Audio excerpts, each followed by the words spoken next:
In this video, I'd like to talk about a thing called UPR, or unconditional positive regard, and how you can use it in your therapy sessions. So, let's get into it. Hello and welcome to Therapy Business School. My name is James Taylor. I'm an online counsellor, hypnotherapist, life coach, author, podcaster and YouTuber. And I apologise now because my voice is a little bit croaky, so I do apologise for that. Now let's talk about what UPR is.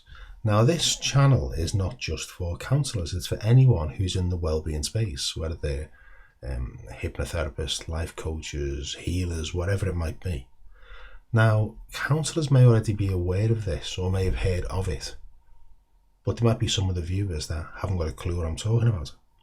Now, UPR stands for unconditional positive regard, and it was created by a psychologist called Carl Rogers. Carl Rogers was a genius. Now, what he found was that when you apply UPR, how you view things then changes. And I'll give you a few examples of what I'm talking about.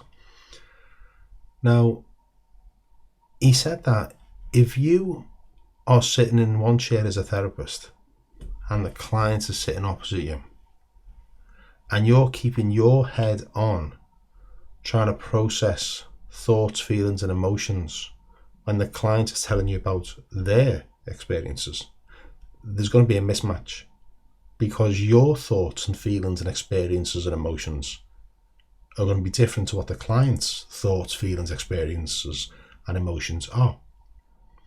Now, what Carl Rogers suggested was that if you try and put yourself, instead of putting your stuff into the equation, if you just think, what must it be like for this person with their life experiences, with their background, with their situation, with their dynamic? What must it really be like for them, with all those things happening, to have this going on as well? Okay, so you really do put yourself in their shoes as best you can. Now, Carl Rogers said, even if you do this, even if you're really, really good at it, you'd only really get a fraction of what it's really like for that person. Okay? Now, I'll give you an example of this. And I've been doing this, I do this both personally and professionally. The other day I was walking down the road and a homeless woman went past me, and it caught my attention because normally if you see a homeless person, it's normally a guy.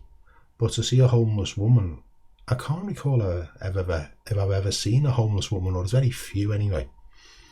But this homeless woman walked past me, and I only caught a side view of her before she carried on her way. Now, it was very difficult to gauge how old she was. She could have been anywhere between 40 to 60 years of age. And as she walked past me, there was a terrible smell coming from her of urine. And her clothes were dishevelled, her hair was matted, and she was carrying some bags. I assume it was her worldly possessions. Now, because it caught my attention, my gaze stayed on her as she walked past me. And I noticed other people walking past. They were looking at her in what appeared to be a negative way. They were like pulling her face and aghast, and how, almost like a how dare they be in this area kind of thing. Well, that wasn't my experience at all. I was thinking, my goodness, I've seen homeless men before, but for a homeless woman, of course they exist. But it's not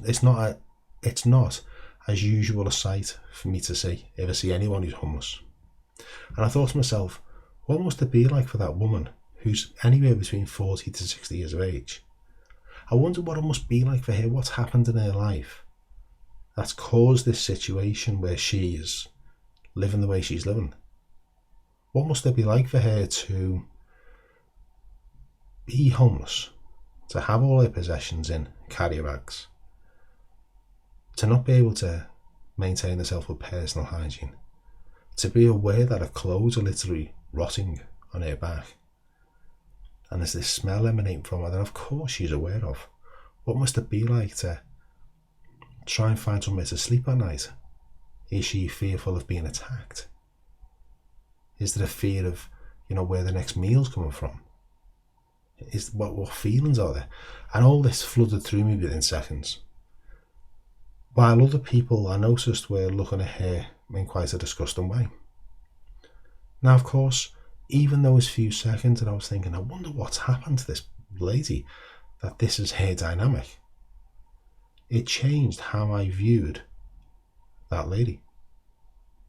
Now, if you apply this kind of concept with your clients and leave your stuff at the door, leave it over there, and try and put yourself truly in the client's shoes, you want to see it from a different point of view. And that can only be a good thing, because although, as Rogers says, you'll only get a glimpse of what it's really like, a glimpse is better than nothing. And the client will hopefully see that you're really trying to get them. You're really trying to understand. And that can build up the rapport between you and the client, regardless of what modality that you're using. Now, this, of course, is not the answer to the universe. And in fact, it came under a bit of criticism. There was another therapist called Ellis. And Ellis said, well, you're talking about unconditional positive regard. But to have the unconditional, that means there's a condition. The condition is it's unconditional. You see? So it come under a little bit of criticism. But you really, if you just adapt this anyway, you can't go far wrong. And you'll find as well, especially if you apply this in your personal life, with family, friends, whatever it might be, you'll find that you just become calmer as a person. So let's say someone pulls out of a side street in a car. Well, a part of you might get quite frustrated, beep your horn, maybe even shout something out the window if that's the kind of personality you are. But if you apply UPR, it changes things, because it might be, well, maybe that person's in a rush. Maybe they slept in. Maybe they've got to get to an interview. Maybe there's an emergency and they've got to get somewhere really quickly. Maybe they are driving inconsiderately. Maybe that's what it is. But you know what? They can do that ahead of me. And I'm not going to get involved in that. So what you find is when you apply this, and it doesn't take very long to sort of just have a check-in with yourself. Am I using UPR here?